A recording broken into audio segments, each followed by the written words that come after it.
¿Se pueden acercar, por favor? Vamos a dar inicio a la primera charla del año. En general, a partir de ahora, vamos a hacer todas las transmisiones de las charlas clínicas que nosotros tengamos los días jueves, van a ser en vivo, van a ser publicitadas y van a ser, pueden ser observadas a lo largo de todo el Chile la gente que se quiera meter, porque vamos a trabajarlo a través de un canal de YouTube, de forma de que pueda más gente interactuar, hacer preguntas, etcétera, etcétera. Así que esta es la primera ocasión, yo estoy recibiendo la señal en el otro lado, se escucha perfecto. Así que, y hay gente conectada en este momento en otras partes que no sabemos dónde, viendo la presentación.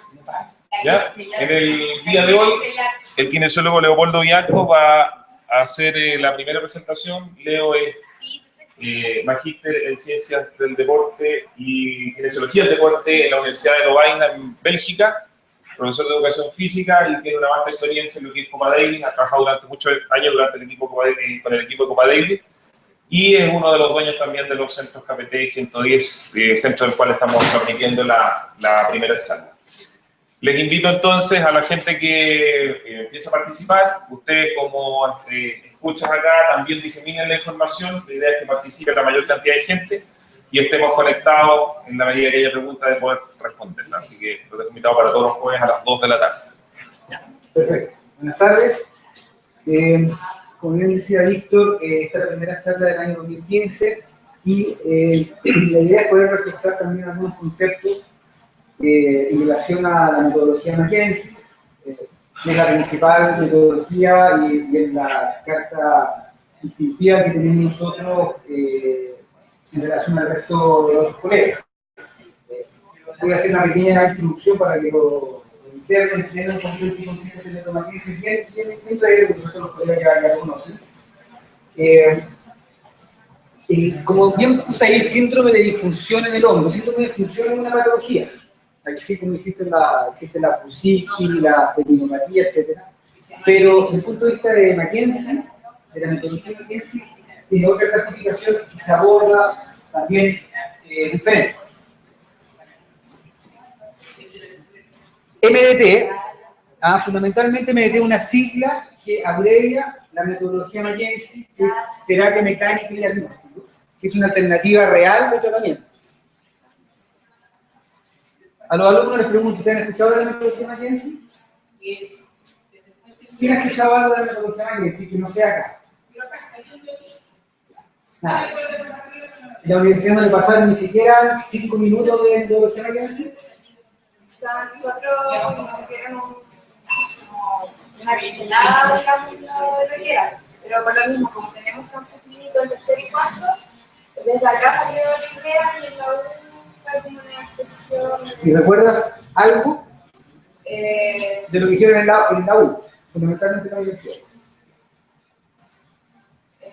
Terapia quirúrgica, rápida, tiene otro tipo de evaluación según los segmentos corporales. Y eso, bueno, está bien. La metodología McKenzie es una metodología que se creó ya hace bastante años con Robin McKenzie. Robin McKenzie es un kinesiólogo de Nueva Zelanda que la verdad que tenía un ojo clínico increíble, una capacidad deductiva para la patología musculoesquelética que realmente no sé si alguien más la ha tenido. Y este tipo, después de recopilar mucha información durante varios años, logró ordenar esto a través de la ayuda de algunos profesionales de Estados Unidos y marcó una diferencia entre un antes y un después en relación al manejo de las lesiones musculoesqueléticas.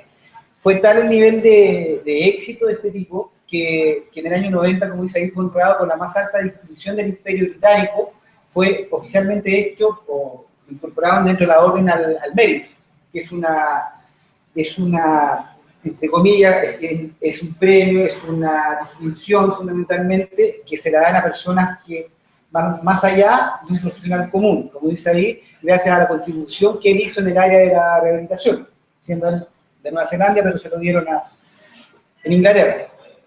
El método McKenzie fundamentalmente comenzó en relación a la patología de columna y fue ahí donde los primeros años, la primera década en realidad, Robin McKenzie se abordó toda su energía.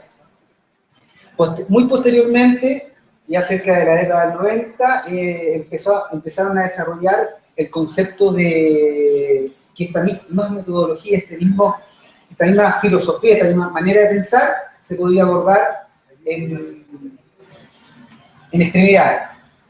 La gracia de la metodología es que es un sistema de evaluación, es un sistema de diagnóstico, de tratamiento y de prevención. Esa es la gran gracia. Como hoy día en la mañana decía a un estudiante que la evaluación es tan rica, tan completa, que nos sirve para tomar decisiones finalmente de qué mejor le sirve al paciente dentro de esta gran gama que tenemos los kinesiólogos de herramientas terapéuticas. Existen muchas herramientas terapéuticas que tenemos, pero esta metodología nos permite evaluar y decir, efectivamente, quizás este paciente debiéramos tratarlo con terapia mecánica, no va a responder, perdón, con movilización articular, por ejemplo, porque no va a responder frente a un problema de ejercicio repetitivo. Por ejemplo, está basado esta metodología fundamentalmente en movimientos y en un muy buen examen. Ahí está la clave. Esa es la clave. Uno en el examen tiene que gastarse hartos minutos. Basado en movimientos repetitivos y en conceptos mecánicos, basado en la aplicación de cargas a final de rango. Cuando hablo a final de rango, para los estudiantes me refiero a rango articular. No, siempre hay que tratar de ir a buscar el rango final. Basado también en una apropiada y progresiva estrategia de carga. Eso, uno al principio cuando se empieza a meter en esto, tiende a cometer muchos errores, pero también la experiencia y la buena observación nos permite seleccionar adecuadamente esta carga. Está basado en una buena historia clínica y una buena observación. Al entender bien los conceptos de la metodología, nos damos cuenta que es una metodología que tiene mucho sentido común, mucha lógica. Pero para que esa lógica funcione, uno tiene que entender en qué consiste, tiene que entender la esencia y la filosofía de este método. Esta introducción, como dije, fundamentalmente la estoy haciendo para ustedes, así que tomen igual algunos apuntes, porque esto no es que nosotros en el examen final de ustedes vamos a preguntar detalles de la metodología, pero sí tienen que saber cosas básicas que les va a servir para su quehacer kinésico, aunque se dediquen a la neurología, se dediquen a la respiratoria, les va a servir, porque el abordaje, como les digo, del paciente es muy interesante. El dolor lo quise ocupar en dos grandes tipos de dolor. Hay más tipos de dolor, pero en relación a la metodología, el dolor mecánico y el dolor químico. El dolor químico es un dolor fácil de detectar, porque es un dolor constante. El paciente dice, estoy sentado, me duele, estoy parado, me duele, estoy caminando, me duele, estoy acostado, me duele. Y obedece fundamentalmente un cuadro inflamatorio, a productos químicos. Y ese paciente generalmente no tiende a responder a la terapia mecánica. Y este paciente va a necesitar otro tipo de manejo, probablemente medicamentoso, reposo, otras cosas. Se trata con técnicas desinflamatorias o medicamentos. El dolor mecánico es un dolor intermitente. ¿Qué quiere decir intermitente? Que aparece y desaparece, aparece muchas veces en ciertas posiciones o en ciertos movimientos. Está relacionado con tejido anormal que se pone en carga. Por ejemplo, uno tiene un desgarro isquiotibial, no me duele, no me duele, no me duele, ahí me empieza a doler. Es un tejido anormal que uno le está generando una carga, una tensión. Eso es un ejemplo. O en la columna pasa lo mismo. Hay una deformación del tejido, lo estiramos. Puede ser un desarreglo, puede ser una disfunción, puede ser un síndrome postural. Esos tres síndromes son la clasificación más general que tiene la metodología. Los síndromes de desarreglo, los síndromes de disfunción, los síndromes postural se relacionan a las patologías más comunes. La columna, ustedes conocen lo que son los síndromes transitarios, la tecnología, la M, etc. Y esa terminología común, muy médica, no se ocupa acá. No se ocupa acá. No se ocupa fundamentalmente porque, tampoco en general, porque a la larga, y eso también la literatura es bien consistente, no tenemos la certeza de que el dolor del paciente sea efectivamente lo que está alterado. Ustedes tienen una resonancia y sale discopatía de 4P5, pero si examinan a cualquier paciente de 40, 50 años va a aparecer algo igual. Dentro de las 20 estructuras que generan dolor en la columna, ¿cuál de esas es? ¿En la faceta? ¿En el ligamento? ¿En la sinovial? ¿En la cápsula? ¿En el disco? Entonces, se ha demostrado que el manejo de estas patologías musculoesqueléticas tiene que ser fundamentalmente inespecífico. puede ser tratado, el dolor mecánico, por movimientos o cambios posturales. ¿Cuántas veces ustedes no han tenido algún dolor, se cambian de posición, porque estoy cómodo? Aquí no me duele. Eso es un dolor mecánico. ¿Ya? Si voy rápido también avísenme, por favor. La dirección de preferencia, todo este concepto, toda esta introducción es para llegar a lo que es el hombro, que es el tema de hoy día. La dirección de preferencia es cuando ustedes evalúan al paciente y logran determinar hacia dónde tienen que darle el ejercicio, en qué plano van a trabajar. Pero ese plano muchas veces no es único, a veces es necesario mezclar planos. Cuando la patología de resolución fácil, normalmente uno trabaja en un solo plano. Utilizamos este concepto, la dirección de preferencia, con una dirección de movimiento que es muy característico del síndrome de desarrollo. Acuérdense que síndrome de desarrollo es una concepción patológica en esta metodología, pero no es único, también la encontramos en la disfunción. La disfunción, que es otra categoría, también uno tiene una dirección de preferencia. La dirección de preferencia describe la situación cuando en una dirección mejora los síntomas y en la dirección inversa empeora los síntomas. ¿Estamos? Esto me duele, pero aquí no me duele, o viceversa. ¿Ah? En el hombro lo mismo. ¿Tienen preguntas? Levanten la mano, no hay ningún inconveniente en interrumpir, la idea es que participen lo más posible. El uso de movimientos repetitivos nos sirve para evaluar y para diagnosticar. Y también para tratar. Creo que ahí faltó poner eso. Ningún dolor. Cuando ustedes realizan movimientos repetitivos, si en esta evaluación de movimientos repetitivos aparece ningún dolor, estamos hablando de un síndrome postural. Un niño joven que llega con una postura técnica, con hombro hacia adelante, le duele la espalda, la región alta, cerca de la región cervical, pero uno le enseña a corregir la postura, eso es síndrome postural. El paciente cambiando la postura, la sintomatología no.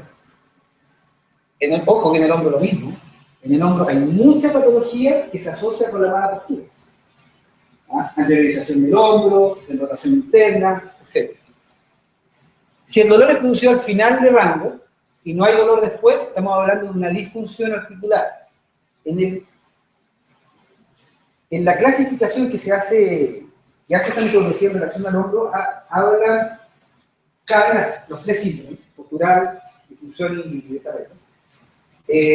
Y en relación a la disfunción, es donde, a diferencia de columna, es donde está la mayoría de las estadísticas. En columna vemos que la gran mayoría de los pacientes, sobre el 65%, uno lo encaja en el síndrome de desarrollo. Ahí está circunscrito el paciente. En el hombro, al revés. La disfunción es donde lleva el mayor porcentaje de alteraciones patológicas. Y en esta disfunción hay dos grupos: la disfunción articular y la disfunción contráctil, que es la que lleva más pacientes en nuestra consulta. La disfunción contráctil se relaciona mucho con la terminología tradicional de lo que es la tendinopatía mandibular.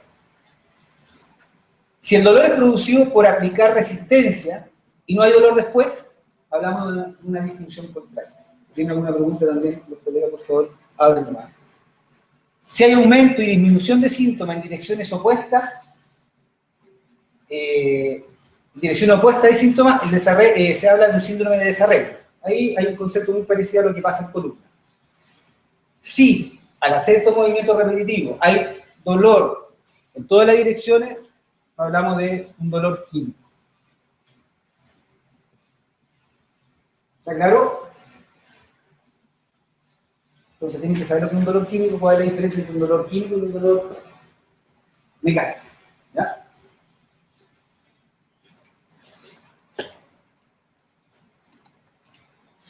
Bueno, la dirección de preferencia en el hombro. Cuando nosotros empezamos a orientar esta dirección de preferencia, si el examen revela lo siguiente: primero, si hay un test de nivel positivo, que el brazo obviamente pase la altura de la cabeza. Recuerden que el test de nivel lo toma el kinesiólogo o el médico y es un movimiento pasivo que levanta el brazo del paciente. Dolor a la elevación activa a final de rango. hay un arco doloroso. Me duele, no me duele. Solamente entre 60 y 120. Dolor a la abducción contra resistencia. El umbilical, que normalmente se hace en plano escapular, con rotación interna, o el full cam, que los dos están orientados a determinar el supraespinoso con algunas características de rotación diferente. La dirección de preferencia puede ser una combinación de movimientos, lo que le hablaba adelante, no necesariamente vamos a tratar al paciente así o así. Puede haber perfectamente una combinación, mano detrás de la espalda, en rotación interna, en extensión, en aducción, ¿no? Por ejemplo, me equivoqué. Esa era. Ahí está, ¿no? Ahí hay un buen ejemplo. Por ejemplo, aquí, este paciente es un paciente que tiene restringida la abducción, es un paciente que tiene restringida la flexión anterior y la rotación. Fíjense que es un movimiento que puede ser perfectamente activo y también puede ser pasivo. Aquí lo que manda es la dirección de preferencia. Por eso, y la dirección de preferencia la determinamos en el momento de la evaluación. Lo típico, un pinzamiento de hombro, que es estadísticamente está dentro de las patologías más comunes de hombro, pero tenemos que ir, cuando hablamos de pinzamiento, siempre tenemos que ir un poquito más atrás. ¿Qué genera el pinzamiento? Y ese pinzamiento, también deberían saber, lo genera un mal funcionamiento de todo este sistema que se llama cintura escapular. El pinzamiento puede ser un desarrollo, perfectamente dentro de la clasificación de Mackenzie. Puede ser una disfunción contráctil, o también puede ser algo. Generalmente es sano. Tiene un componente de uno mayor que otro. Una característica que tiene el desarrollo y que nos permite fácilmente diferenciar y clasificar es que el desarrollo tiene una dirección de preferencia con cambios rápidos. Uno le hace el movimiento al paciente repetitivamente y el paciente dice, me duele menos cuando levanta. Independiente del rango, por eso uno tiene que, al evaluar también uno aprende a tener puntos de referencia que nos sirven para reevaluar, rechequear y ver si el paciente va avanzando. Me duele a los 30 grados, de rotación o no rotación, en posición neutra, etc. La disfunción, necesitamos tener un tejido para remodelar. ¿Qué implica eso? Primero, dos cosas. Que hay un tejido que lleva ya un tiempo. Aquí no hay necesariamente un cuadro traumático que empezó el dolor del paciente. Aquí hay un proceso de tiempo que el paciente lleva con un tejido alterado. No necesariamente un tejido con dolor. No necesariamente. Muchas veces, yo siempre digo, la gota que rebalsa el vaso. A veces el paciente simplemente sacó el bolso del auto y le empezó a doler el hombro. ¿Y por qué? Fue la gota que rebalsó el vaso. Y por lo tanto, ese tejido histológicamente está más lesionado y tomará más tiempo repararlo. Pero tiene que haber un tejido alterado para que caigamos en el concepto de disfunción.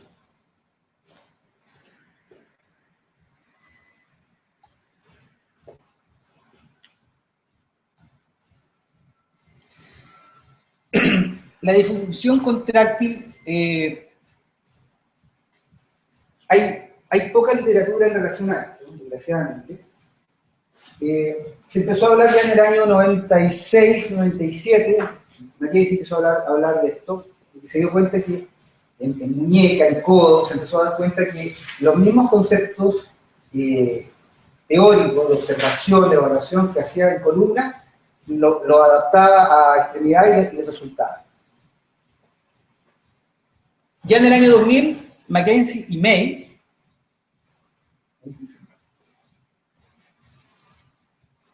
empezaron a incluir conceptos en sus pacientes de extremidades en relación a lo que es la metodología terapia mecánica.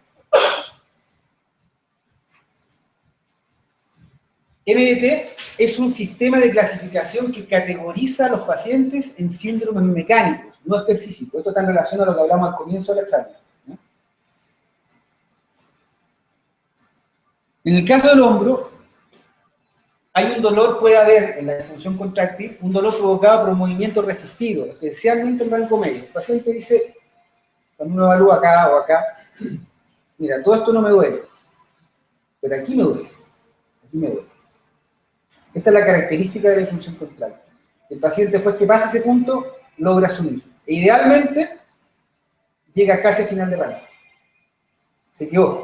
Ojo con eso, porque piensen, sobre todo los colegas, piensen en un paciente de hombro que tenga en este momento. El paciente de hombro es un paciente o llega con un hombro pegado, un hombro congelado, acuérdense que normalmente es una consecuencia de alguna alteración, de algún accidente, de alguna bursitis crónica, de alguna tendinopatía crónica,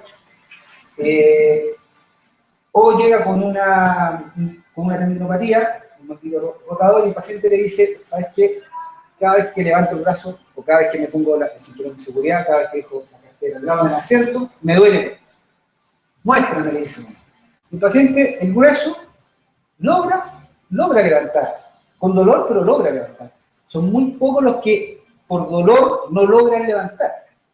Ahora, uno para diferenciar si efectivamente le duele, no logra levantar un rango X por dolor, hay que hacer la movilidad pasiva. Y ahí uno empieza a descartar.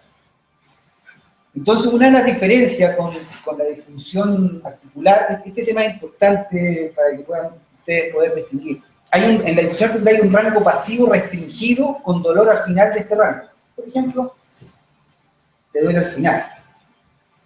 ¿Pero contractil es con carga siempre o puede ser solamente sin carga? Puede ser solamente con rango. No, sin carga. Sin carga. No, pero, escucha un poquito. En la difusión articular, la diferencia, a mí lo que más me interesa es que les quede claro la difusión contractil, porque eso es lo que más vamos a ver. Pero la difusión articular, el paciente normalmente tiende, corrijo lo que dije antes de llegar al final, normalmente tiende a no poder seguir moviendo.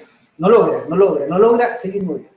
En la disfunción contractil, el paciente logra subir, no necesariamente total, pero logra tener un rango bastante completo.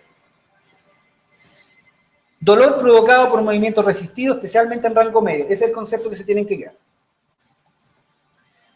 Y una definición que dieron estos mismos autores se basa en la presentación clínica. Dolor causado por la deformación mecánica y estructural de tejidos blandos, deteriorados, que se siente cuando este tejido anormal es cargado.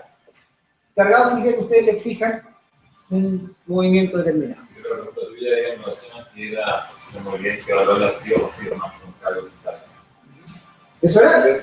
O sea, sí, Siempre que se evalúa tiene que ser activo. activo. ¿Esa es la pregunta? Sí, y después yo puedo realizar el rango pasivo. Pero al ser con carga central, lo que quiere decir activo o pasivo. Ahora, el rango evaluar en forma pasiva te va a permitir diferenciar si es articular también o es contractil. Ahora, ustedes no se impliquen tanto en estos conceptos. A mí lo que me interesa es que amplíen un poco los conceptos que están teniendo para que después los podamos discutir con más detalle, ¿no? Algunos datos. Por ejemplo, el dolor de hombro es el principal dolor musculoesquelético que tenemos dentro de toda la articulación. Estadísticamente, el hombro es lo que más estadísticamente molesta. 2 de 3 personas lo presentan alguna vez en su vida. Es la tercera causa de consulta de los kinesiólogos. Una de las patologías que más altera las actividades de vida diaria. ¿Alguien ha tenido dolor de hombro importante acá, no? ¿Nadie? ¿Sí? Sí. Ojalá no tener, porque realmente nos molesta durante todo el día, es muy, muy desagradable. En Inglaterra corresponde la consulta, el 1% de la población consulta por su hombro. Es altísimo. Es altísimo. Hay poca comprensión de este fenómeno. El sistema de clasificación de la terapia mecánica no aboga por la formulación de diagnóstico estructuralmente específico. Esto también algo hablamos antes. Sino ofrece un diagnóstico mecánico sobre la base de respuestas sintomáticas y mecánicas durante el examen. Eso último es recontra importante. Ustedes están evaluando y lo que tienen que esperar es una respuesta mecánica y sintomática. Siempre entre las dos cosas, que lo ideal es que las dos cosas mejoren, siempre lo que manda es la parte sintomática. ¿Entienden la diferencia entre las dos cosas, verdad? ¿Sí? ¿Alumnos?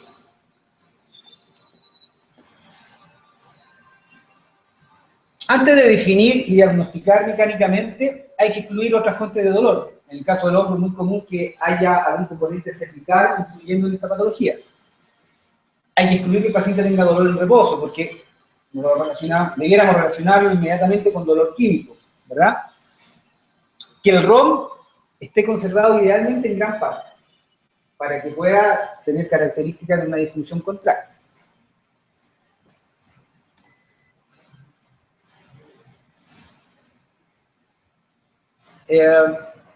Como les decía, hay poca literatura al respecto. Normalmente en relación a lo que es la disfunción hay 5 papers del año 90 en adelante, de los cuales 3 participa Mackenzie, y en uno de ellos hicieron un programa de ejercicio para la disfunción contráctil. Desarrollaron, hablaban, que de hecho, bueno, está más adelante, pero un resumen, a ver, está acá aparece. Esto, normalmente ellos hablan que tiene que haber una gama diferente de ejercicios. Él habla que es necesario darle al paciente ejercicios isométricos, concéntricos, y etc. Hay que determinar cuándo, pero se pueden hacer los 3.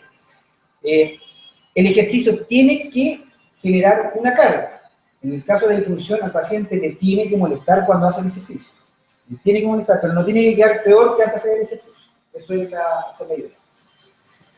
Ellos recomiendan darle indicación al paciente que lo haga 2 veces al día, 3 por día, empezar con eso. Provoque dolor durante, pero que no quede después, con dolor.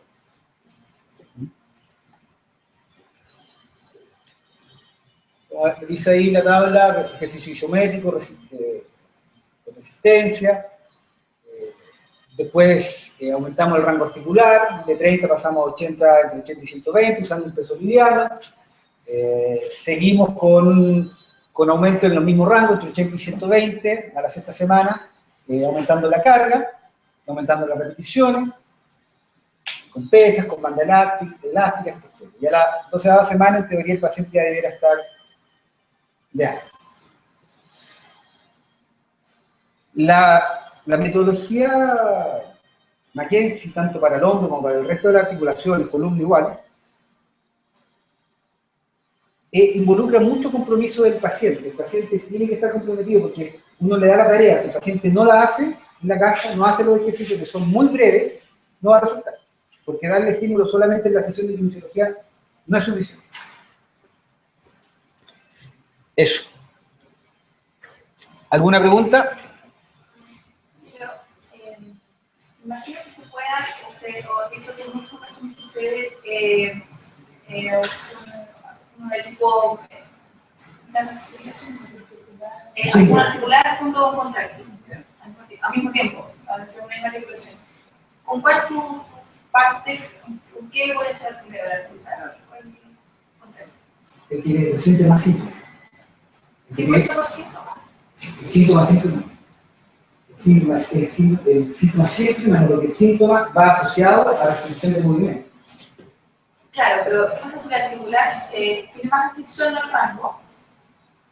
Pero no es tanto su dolor en ese movimiento, pero es más el dolor cuando se pasa por ese arco doloroso y tiene el rango completo de separación. No, pero ese es contráctil. No pasa por el arco doloroso, ese es contráctil. Pero si tuviese también de articular. Entonces su dolor es mayor en el contráctil, pero en otra dirección tiene más limitación del rango. Lo que pasa es que normalmente los dos, es difícil que los dos sean simultáneos. Se puede dar, por ejemplo, el paciente puede llegar con una disfunción articular y progresivamente transformándose en una contráctil. Porque tú vas ganando el rango y eso de repente va a llegar, tengo todo este rango y no me duele. Me duele acá arriba y me duele acá. Pero el tipo llegó que hasta aquí podía. Si hay una disfunción, hasta aquí más puede articular. Claro, pero estás dando una sola dirección de la otra. Pero puede ser una, pregunto, puede ser una disfunción contráctil hacia la separación. Sí, total. Pero una disfunción articular hacia la rotación interna. Por eso, mira, los pacientes cuando tienen restricción de movimiento, acuérdense un poquito que mezclamos estos conceptos. Apliquemos los conceptos de Silas. Los conceptos de Silas que nos hablan que normalmente cuando uno tiene el patrón capsular, con disminución de la rotación externa, la función, en esta patología también se da. Totalmente. Normalmente es muy bueno tratar al paciente, como en algún dibujito salía por ahí en la presentación, en más de un plano. Idealmente hay que tratarlo en un plano porque es más fácil. Pero si uno puede mezclar, el paciente cuando te llega, el paciente no logra tocarse el glúteo. Entonces uno tiene que pensar en un plano, pero si el paciente logra tocarse el otro glúteo, hay que tratar de mezclar. Ahora, si tú me dices, ¿qué tengo que tratar mejor? ¿La rotación interna o la rotación interna o la flexión o la extensión? Te lo va a dar la evaluación. Habitualmente lo que uno trata es abducción, flexión y rotación. El patrón capsular tiene en el manejo del patrón capsular tiene alguna diferencia, porque la principal prioridad que tiene es abducción y rotación externa. La flexión anterior no la toman mucho en consideración. Pero eso te demuestra que finalmente uno puede utilizar el mismo concepto de la metodología en la evaluación que te puede servir que dices aquí, el paciente, yo creo que hay que tratarlo con el patrón capsular. Pero va a utilizar el mismo concepto de violencia. Si esa es la gracia del método. Preguntas. ¿Estamos? ¿Cata? ¿Me pregunta?